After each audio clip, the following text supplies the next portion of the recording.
Hi, everyone. Welcome to Simplifying Hardware Development for Windows Platform. My name is Viraf. I am a program manager with Microsoft's Operating Systems Group. Co-presenting with me today is Peter, and he's a developer in the same group. So before we get started, I want to get a quick show of hands of how many people in the audience today attended the Windows and Internet of Things talk on Wednesday. Yeah, great. It was a very popular talk for sure. So I wanted to reiterate the message that we heard at that talk, where Microsoft Windows is the single platform that works on a wide array of hardware, both in terms of devices that it can run on, and at the talk we saw Windows running on embedded devices all the way through servers, and also the components that can connect to it. So this is, so this is a huge opportunity that's presented to developers, because it not only allows you to play in the ecosystem, but also allows you to develop a lot of parts that you could sell to the Windows ecosystem as well. So I want to make sure that you guys hang out with us until the end of the talk today, because we have a surprise announcement, and I want to make sure that everybody can benefit from that. So before we get started, I want to first introduce Marco. So Marco is a developer who works at Fabricam Inc.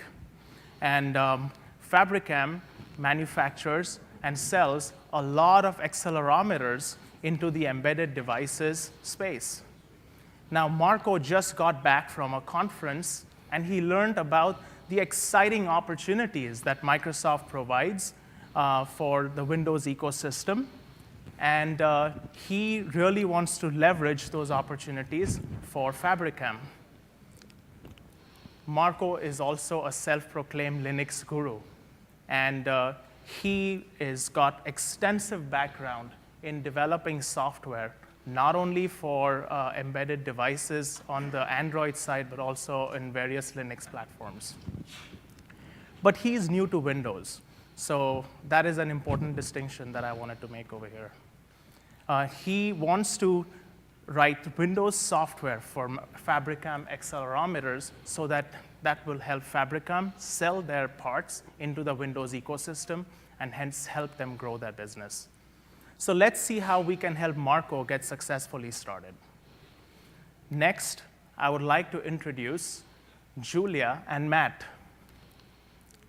So Julia is a computer engineering major at a local university.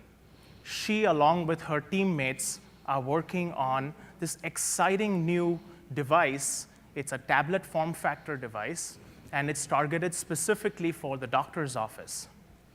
The device is going to have an infrared thermometer, along with a slew of other security components that are going to be game-changing in terms of managing patient data security.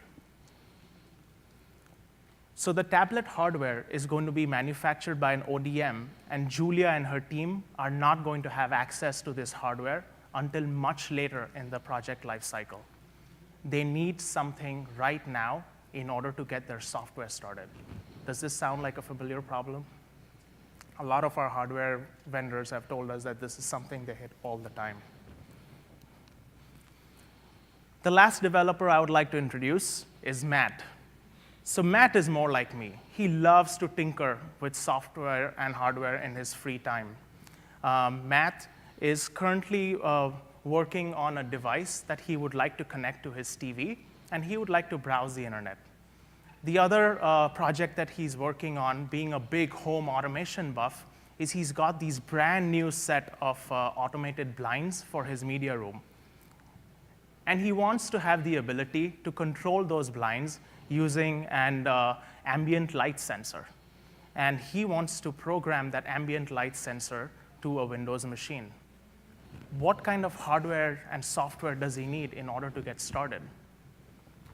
So the scenarios that I've illustrated over here with Marco, Julia, and Matt represents a very small fraction of the immense possibilities that exist today for developers writing software to interface hardware components to Windows systems.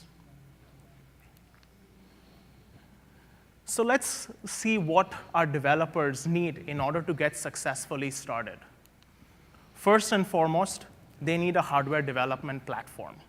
So all the examples that we saw, they had some sort of a sensor that they wanted to write software for, and they wanted to have the ability to easily connect that sensor to a hardware platform. So the platform requires all the necessary ports so that they can easily interface the sensor to it.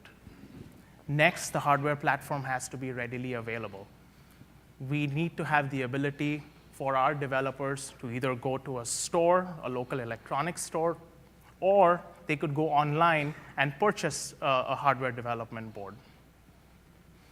Today, there are a few commercial-grade Windows hardware development boards available, but they are not suited for these developers, namely because A, they're difficult to obtain. These platforms are not something that you could easily go buy at any electronics store or even go online and buy today. And secondly, they cost thousands of dollars. So that's a barrier for our developers over here to buy these boards. Remember, Marco is new to Windows. He needs great documentation. And when I say documentation, not just reference type of documentation, he needs a sort of a recipe book because he wants to have step-by-step instructions on how to get started with Windows development and also walk him through the steps on developing, debugging, testing, so that at the end he knows so that he has successfully followed these steps and he's got a valid product at the end. Now, this example is true whether you're a new developer like Marco or you are a seasoned developer. Great documentation is absolutely invaluable. So today we have great reference documentation available on MSDN. So if you know what you're looking for, MSDN is the Bible. I mean, it's the place to go to. Software development and debugging tools. This is the cornerstone for a good development experience. So great tools that can help you not only design your software, but also develop, debug, and test, and hopefully all within one environment. We are very fortunate that we have Visual Studio, and a lot of you have already used Visual Studio, and we've heard a lot of good things about Visual Studio throughout the conference this week. But Visual Studio, today Windows driver development requires Visual Studio Pro, and that costs hundreds of dollars. And that is not something that Matt or even Julia might have the budget to spend. So this is something, again, that's a perceived barrier. Last but not the least, support. If our developers get stuck, they want to be assured that there is some place that they could easily go to ask questions and get their questions answered in a timely manner. So if we address these 4 things over here, we believe that those are the right types of things that our developers need in order to get successfully started and have a good, viable project in the end. This is also the feedback that we've consistently heard from our engineering partners when we've polled them over the past year and a half. So whether you're a hardware developer like Marco, or a college student like Julia, or an enthusiast like Matt, Microsoft is committed to making it easy for you to develop innovative solutions that are brought to life by interfacing hardware components to Windows devices. In addition, we're constantly working with hardware partners to try and reduce or even eliminate these barriers as and when they exist. So remember the last slide where we talked about all the things that our developers need in order to get started?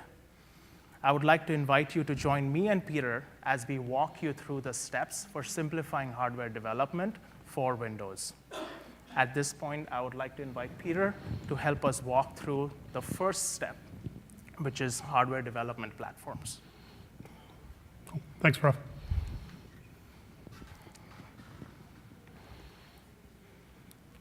So as developers, I think, Windows developers, one thing is pretty common. If we want to write software for Windows, we know we need some sort of Windows PC. Now, some people like to work on different types of computers. You might like desktop, laptop. I don't think anybody does development on tablets, but I suppose you could. And some of this is also business need versus personal need. Right? If you're working on tablet software, you might need a tablet for testing. That may not be where you're doing your development. My point is that there are a lot of different PCs that serve for software development, and they all meet different needs within the ecosystem. Our 3 developers, Matt and Julia and Mark, they are writing software that runs on Windows, so they need a PC, but they have an additional need. They need to be able to connect their PC. Thank you. I should not use fade on slide transitions. They need to be able to connect their PC to components like this so that they can build their hardware. So Marco is building an end-to-end solution that he's going to sell to an ODM or an OEM. He wants to build drivers for his component. He needs to build test tools, calibration tools, and he may want to be able to support his ODM in bringing his part into their product from end to end. So he's going to want a system he can develop with that's very similar in hardware requirements and capabilities to the sort of tablet that that OEM might be creating. Julia has a hardware team who's designing a PCB. They're outsourcing the manufacturing. God knows how long that could take before they see the first samples or production hardware. And she needs to be able to start her development soon. So she wants a PC where she can do the interface work. But what she wants out of that PC is the common platform.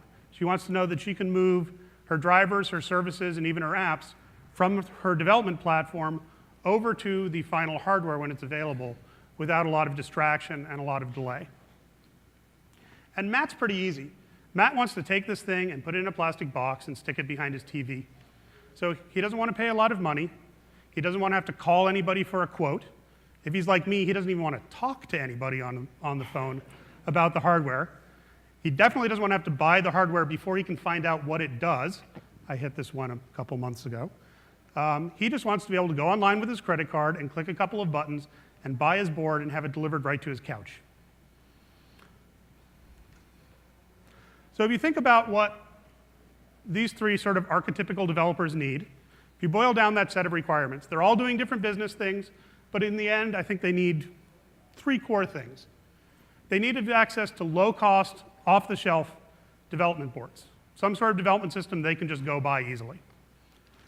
They need those systems to support development with various components that you'd find in tablets or in phones or in embedded systems or giant pianos that somebody might put on stage. And in these sorts of components, that really boils down to they need access to I2C, GPIO, SPI, high-speed UART, and SDIO. That's sort of our core set of 5 low-power, lower-speed interconnects. And they want really to be enabled to do their development both with commercial components, whether they're manufacturing them or working with the company who's manufacturing them, but also the sort of components that enthusiasts and hobbyists have available. I think that last point is actually kind of an important one. We look at it and say, the makerspace has really fueled a lot of easy-to-access hardware.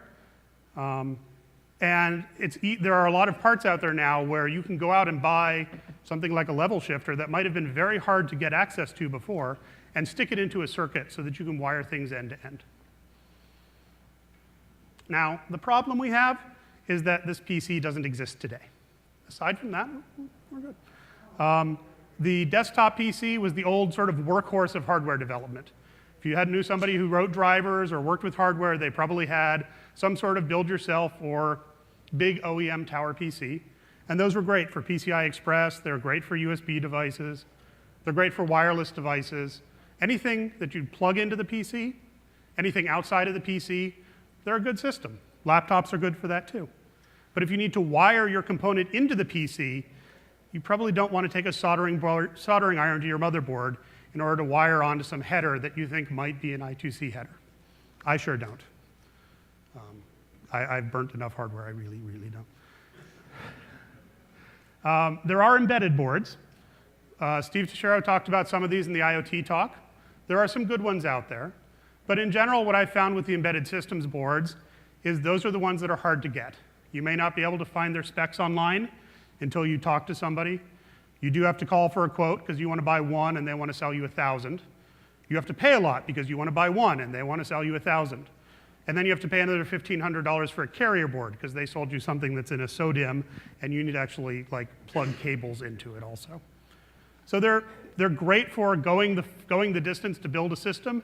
They're not great for just a quick developer machine that you can get. And last, our SoC manufacturers, they all have some development system that they'll build for their SoCs. We have some friends from Intel here, and I've seen their development systems, and they're beautiful. They have acrylic boxes, and there's like 5 boards and like 8,000 pins on them, and they'll do everything you ever want, but they cost a lot of money, and you probably have to sign something to get one, which means I'm not going to be able to get one just for home use, right? Marco's company might be able to get 1 or 2. They tend to be scarce. They're not made in huge volume. So clearly, what this boils down to is this is just too darn hard. It's very, very difficult to interface your hardware to Windows in a way that would allow you to build an end product that you might ship that's not dependent on USB components and third-party components and third-party APIs that break the ubiquity of the platform. And I'm sorry, I'm going to get a drink real quick before I start coughing.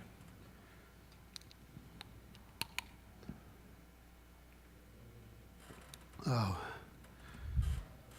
So we've been talking with our partners about this. We've sort of really ramped this up in the last 6 months to a year because we've found a confluence of all these individual barriers that have come together, and we see the hardware barrier as a very large one. So we've been talking with our hardware partners. We've been making some good progress. We've got a lot of attention. And I think in 2015 and going forward, we will have in the market solutions that meet these 3 needs that will be available for developers to obtain. Intel in particular has been a great partner for us. When we talked to their engineers about this problem, they got it right away. Said, oh yeah, that's a real issue. And better yet, they had a board in the works, a reference design, that they thought they could actually put into production in order to solve this problem more quickly. Steve mentioned this board in the IoT talk, so some of you have probably seen it. But Intel has allowed me to announce it. So this summer, we're going to have a mobile SoC platform, mobile Intel SoC platform, available for sale online. And this is the board. It's a Sharkscope. I am told over and over again that Sharkscope is a code name, so we don't know what the real name will be once it's shipped. This board is based on the Bay Trail Entry SoC. So it has a full Atom processor. It has 1 gig of memory, has 32 gigs of internal flash storage. We'll have to see where the 32 gigs lands once we get to manufacturing, but the current prototypes, that's what they have. So on the left side of this, on your left side of this board are all of the ports that you would need for hooking up standard PC. There's HDMI, so you can have video output. There's a USB 2 port, so you can connect peripherals, USB networking, components like that. It has power. There's both a 5-volt power adapter on the top. Sorry, I'm house left. On the top left. You can also power this off of a USB cable. It draws a fairly low amount of power. If you short the pins out, however, it will turn off immediately. I found that out. Along the bottom, there's micro SD. It didn't die, it just shut off, so it's got a good power regulator on it. And there's a 1/4-inch audio jack. So the left-hand side of this thing really looks like a standard tablet. And this is actually really a tablet motherboard design. But on the right-hand side are where this gets us into the hardware space. So on the right-hand side, we have low-power pins for I2C and general purpose I/O, which let us cook up many of the components that you'd find out in the marketplace. There's a high-speed UART, and there's STIO pins. And I'll admit I don't know exactly where in the jungle of pins those are. But we have high-speed UART and STIO so that we can connect up low-power radios, low-power wireless radios, or even Wi-Fi components, so you can do your development with those. We have I2S pins for doing audio. And the blue pins, the black header on the top and the black header on the bottom are MIPI CSI, and I believe it's a DSI port for doing camera and display work. Now that's more of an IHV scenario. That's more something Marco would be involved in. Definitely more advanced work. but we have that capability on this board as well. Would you guys like to see one wired up? Good, feedback, yay. Okay, bear with me while I press a lot of buttons.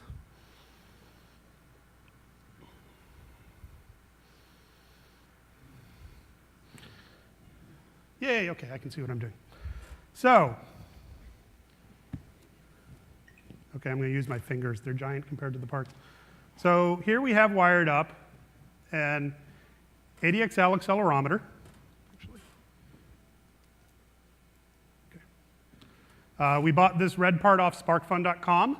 It's a typical hobbyist website. Yay, SparkFun. Cool. The chip in this is something that you probably would have found in a tablet or a phone a few years ago. Up here we have a level shifter. This was also bought online. We bought this one from Adafruit. This is helping us convert. The SharkScove board is 1.8 volts. Most of the hobbyist equipment that you'll find out there is either 3.3 or 5 volts.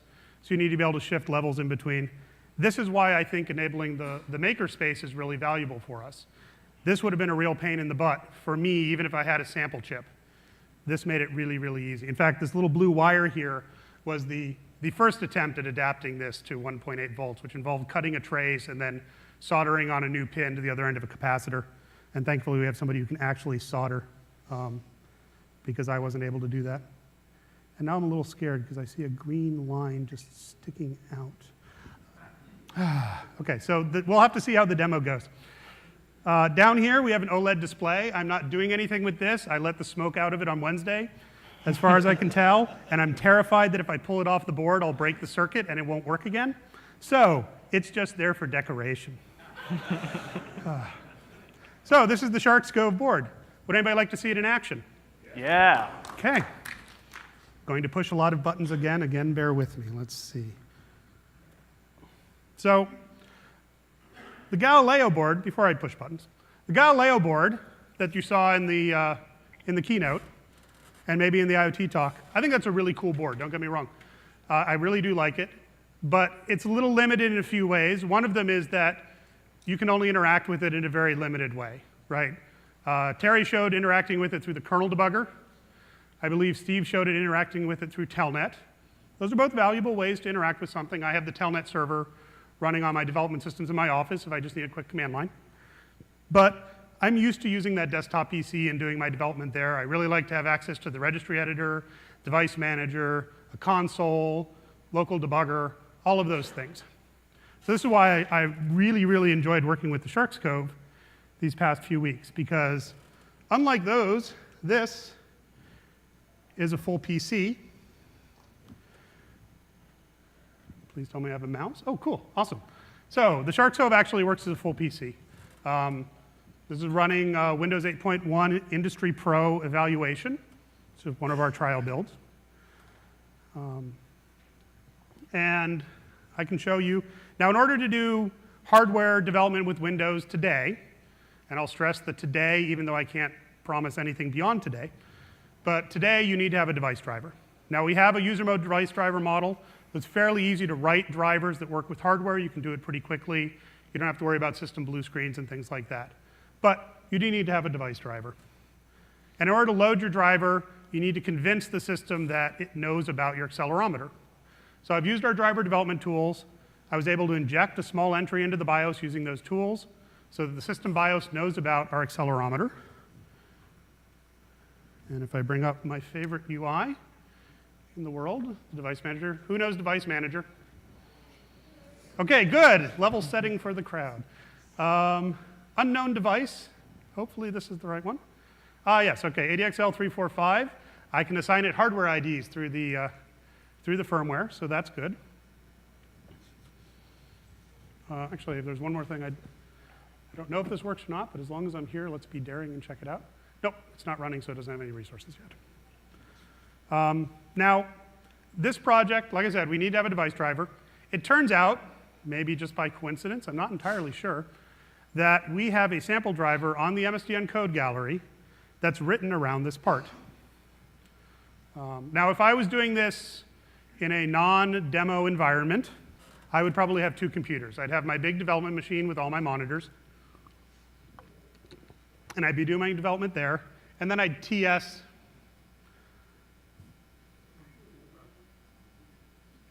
And that wouldn't happen. All right, so it's going to take about a minute to reboot, I hope. And I'm going to power cycle it, because sometimes it doesn't like to reboot all the way. Okay, so I would be doing my development in Visual Studio on my development machine, and then I would deploy drivers over the network to my test machine, and I would run it that way. This has really never rebooted on me before. I probably ran it too long. Yeah, it might have been the green wire, but I don't think so, because that's just attached to a ground, and it's not going anywhere. So, oh, I know what it was. It was supplying ground into that rail over there. It's kind of hard to do this without the computer. Okay, good. It's coming back up. So I'm going to talk about availability while this comes back up. And then, after we've talked about availability, Viraf will let me do my demo, I'm sure. Okay, so availability. Intel's still finalizing their details with the manufacturer. They've been talking to them daily, I believe, to try and work this out. So we don't know exactly when it's going to ship. We don't know the exact price. What we do know is that we're targeting this summer to have it available, early summer, hopefully. We're expecting the price for this, and I want to stress that this is a full PC development system and not Raspberry Pi is awesome, Galileo is awesome. Those are much smaller devices. They're much lower powered. There's a reason I say that. We're expecting the price point for this board to come in probably around $300, and one of the things Intel is doing is working with the manufacturer to try and bring that down. We will have it available for easy purchase. DigiKey and Mouser should have these components available online, so you don't have to worry about how do you order it and who do you order it from. It should be an easy process. We have a website on the bottom of the screen, mstn.microsoft.com, hardware dev board. That's where we're going to be posting every update when we get them. There's a mail to link on there if you'd like to get information about the board. In particular, if you'd like to tell us that you really want to buy a bunch of these boards so we can communicate to the manufacturer that they're going to sell a bunch of them, which would bring the price down, that would be awesome. So, send us mail. At the very least, we're collecting email addresses. We'll send out mail and notify people when we have updates. And then with that, I'm going to go back and see if my desktop is back up. Come on, lucky 7. Yay! Okay. So let's try that again. ADXL accelerometer.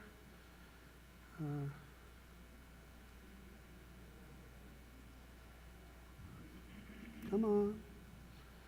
So I opened it twice, which was not helpful. Close one of these down. I've been playing with this for a while. This week was the first time I actually tried this, and I was pretty pleasantly surprised that this thing actually has enough power to be able to run VS with reasonable speed. So I think that's always a good stress test of any development system. So this is the driver we have. It's a user mode driver, so it doesn't run integrated in the kernel. And I can just do the standard build, Control-Shift-B, and build the project. Now we have our driver development tools integrated in, so when you build the driver, this will build a full driver package, it will sign it for you, and it'll get ready for deployment. If I were doing this on 2 machines, then I could always come to the package, go to Properties, and under Driver Install, I could choose Deployment. So I can say Enable Deployment. I can pick the machine that I want to deploy it to. I can tell it to install and verify. And now every time I press F5, not only will this build the driver, it'll package it up, it will send it to the WDK service running on the target machine, install it, update the devices that the driver applies to, and reply back and say whether or not it worked.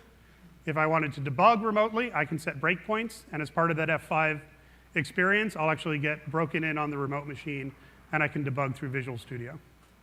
So this lets us bring a lot of the power of Visual Studio and the Visual Studio IDE and take it across machine in hardware scenarios. The other thing that I can do is actually set up, nope, that's not the right one, sorry. I can open up the Test Group Explorer, and I can set up test groups. And so I can set up a test group. I can say, do some I/O to the device. We have a whole set of canned tests that test various hardware various plug-and-play and system capabilities, mostly applicable to full device drivers. So you can apply these, set up a group of tests that you want to be able to run, then you can deploy that set of tests to your remote machine and run them and get the results back. This will deal with all of the driver signing stuff for you in deployment. It'll test sign the components.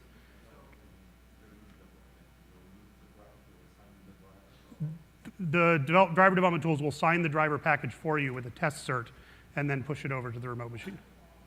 The question was, do you need to deal with driver signing? The answer is yes, but the WDK does it for you. Can we hold the rest of the questions to the end? Sorry. Please remember what you wanted to ask, but I've already been thrown off course quite a bit by that whole reboot thing. So we're not going to deploy this using the tools, but I can open folder.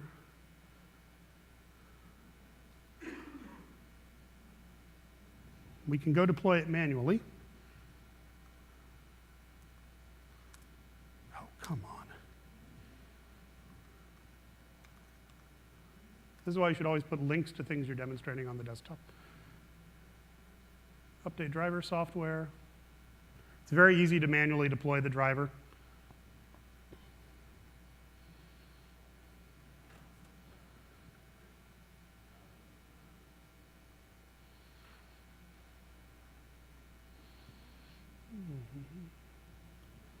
There's only one driver in that folder. It should be very, very easy. All right, yay. Now, because I'm not using the automatic deployment, I don't have my test route cert installed on this machine, so I may get a pop-up about signing.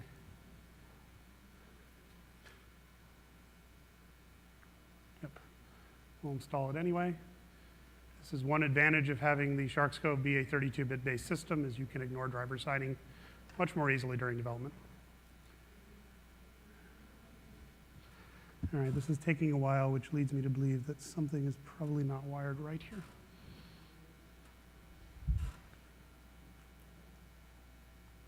Done. Oh, okay, cool. And it was successful. Awesome. So hopefully, come on. Don't embarrass me in front of my friends. All right, so I don't think we care about power management. Oh, it has an interrupt. That's cool. We can go to driver details, and you can see this is the driver I just built today. You have to trust me that it's the one I just built and not one I built this morning. So do you believe me that it works? Do you want to see it? Yeah. All right, fine. So since this is a sensor, it feeds into the WinRT sensor APIs. Most of the device drivers, most of the other devices on our big list might not feed through the APIs, but this one does. And we happen to have a very nice little sensor demo app. So as I move my accelerometer around, you can see random lines appearing on the screen, which imply that it's actually working. All right, so with that, good night, Sharkscope. With that, I'd like to hand back to Rauf. Rauf was going to talk about the software and tool side of this. I'd also like to reiterate that Rauf has a special announcement at the end of the talk, so stay tuned. And thank you.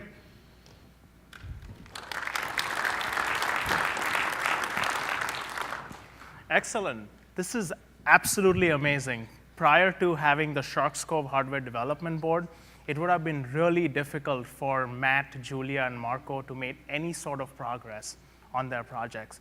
And this is going to provide them with the two key things that the hardware development board has to suffice. One is readily available, and as Peter said, this is going to be available on Mouser, DigiKey. Put in your credit card, buy as many units as you want.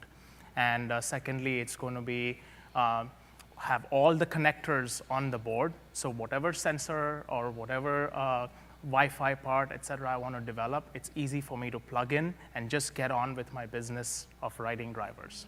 So this is great. So now let's continue on with the journey.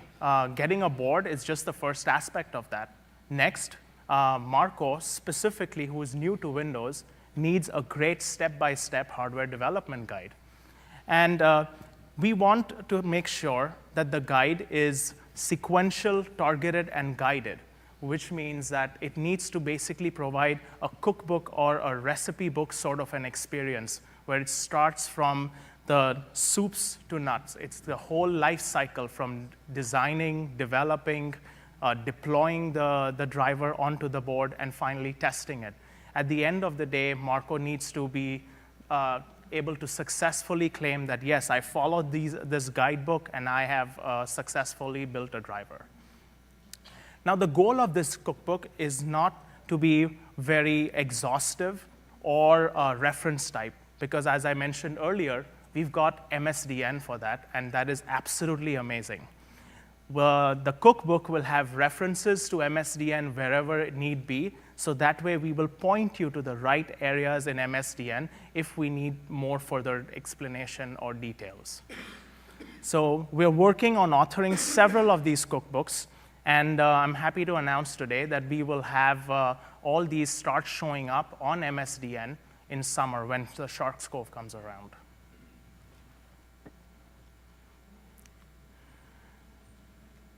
So the Visual Studio and WDK, I'm not going to stand here and talk about all the details about Visual Studio.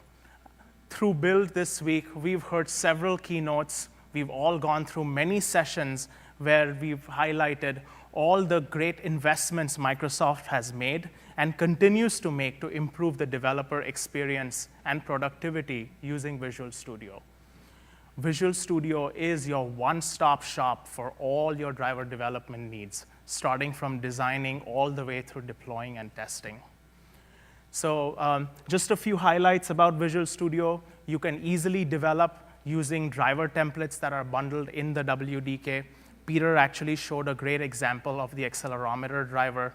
This was we built this driver using the UMDF template that was already part of the WDK. Then in addition, on MSDN Code Gallery, we've got a ton of samples of production quality code for things like the accelerometer and a lot of other sensors that are already built out, so you could use that as your starting point as well. It's easy to build for multiple platforms, all within the IDE. You can deploy to a bunch of target machines that are connected through to your development machine, all within the VS environment. Debugging, VS supports multiple debugging options. And again, you're not leaving the IDE at all to do any of these things, which is very, very important for our developers. And finally, testing. The WDK bundles a lot of tests that are targeted. Some of them are device-specific. Some of them are just basically device fundamental tests. And what this lets you do is basically run these tests, pre-canned tests on your drivers to get a sense of driver quality. So this is also super powerful. And the cookbook will reference all the right things at the right time. So that what tests you need to run on what drivers, it'll all be referenced in the cookbook. So that gives you a good holistic end-to-end experience. So how many of you noticed what version of Visual Studio Peter was using? Awesome. That's good. Observant crowd. So we're happy to announce that Visual Studio Express 2013 for Windows Desktop is now compatible with the WDK. What this gives you is world-class driver development experience is now available to every developer at no cost. So previously it was, thank you. This is huge. Previously you required Visual Studio Pro. Now Visual Studio Express 2013 gives you the same capabilities. So that's one more barrier we're trying to eliminate. So Marco, Julia, and Matt have bought these boards. They've got access to great step-by-step hardware development guides.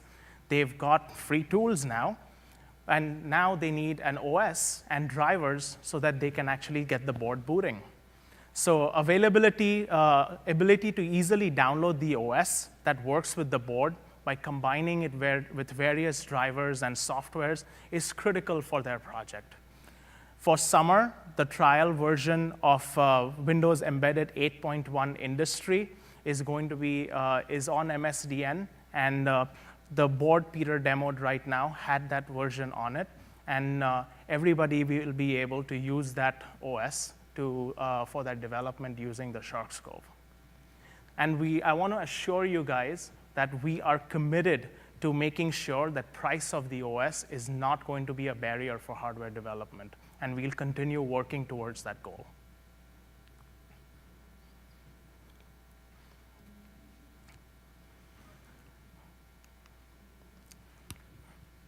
So finally, the last aspect is support. Having access to great support when you need it is absolutely critical to making sure that you have a successful development experience. So we understand this need, and we are going to continue making sure that support is easily accessible and available to everyone through various MSDN forums.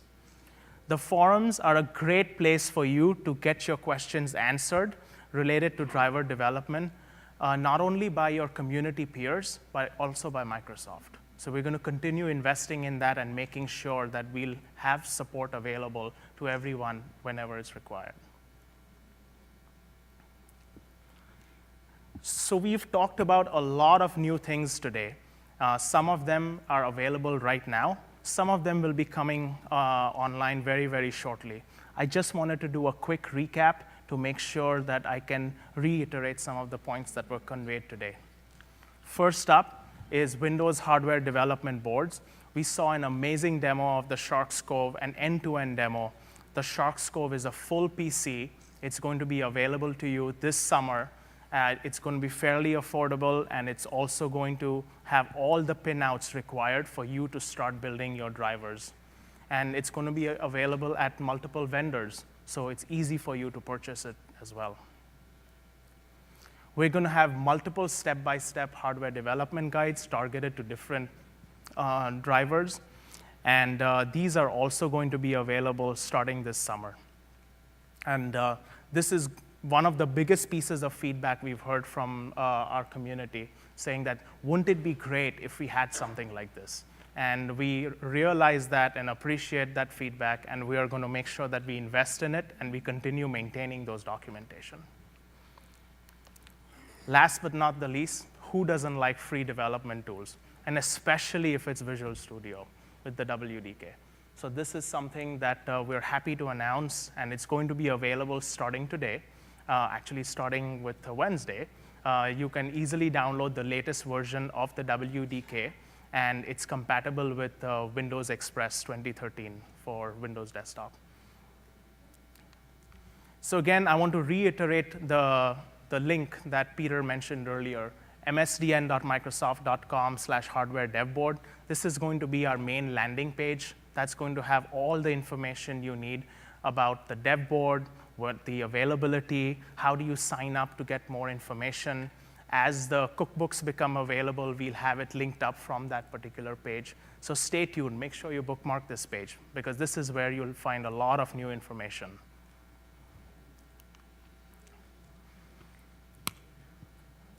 So remember that special announcement that we talked about earlier? How many of you are excited to hear about it? Yeah. All right. I'm excited to talk about it too.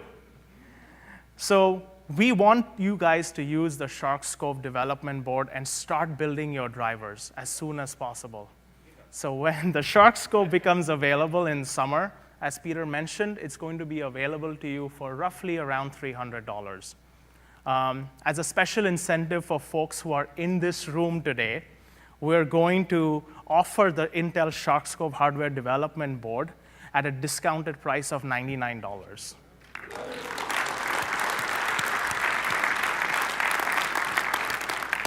So we will be handing out coupons to you as you leave the room. As you collect these coupons, feel free to drop us your business card. We'll send you email about when the board will be available. As the new cookbooks come online, we'll make sure we keep you informed about all the new things we're going to be doing within the driver development space. So before we wrap up, I wanted to thank my colleagues at Intel. They've been great partners. Thank you very much. If it wasn't for their support, we wouldn't have been able to get Sharks Cove out to you guys on stage today within a short period of 3 months. They've been amazing. Thank you very much. Peter and I would like to thank you for taking the time to join us today to learn about the exciting things Microsoft is doing to make driver development really simple.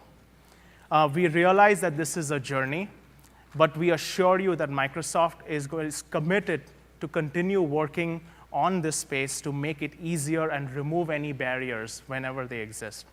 I hope everybody has had a great Build conference, and I wanted to wish everyone a safe journey wherever you call home. Thank you very much. One more. Please don't forget to provide feedback for this talk. It's really valuable to us to tune content as we move on to the next session. We'll take questions. Many questions. First, how do you see the .NET Micro framework with this board? Because it seems that with Micro framework and Visual Studio is much more easy to do things like that. You did. It's very simple. You do not need to write a driver. And how do you see the future of the Micro framework and the doers, the makers that already adopt that technology? So I can speak, I can't really speak specifically to that. The Micro framework is part of our Internet of Things team. But I think the discussion that Steve had at his talk about trying to make this hardware significantly more accessible and Windows match much better with the hardware community would apply to a board like this as well. So, but do I have any plan today to announce .NET Micro Framework running on this board? No. It's an open source project. It's possible somebody can make that happen. But going forward, we do want to make that level of hardware access much easier on a Windows system.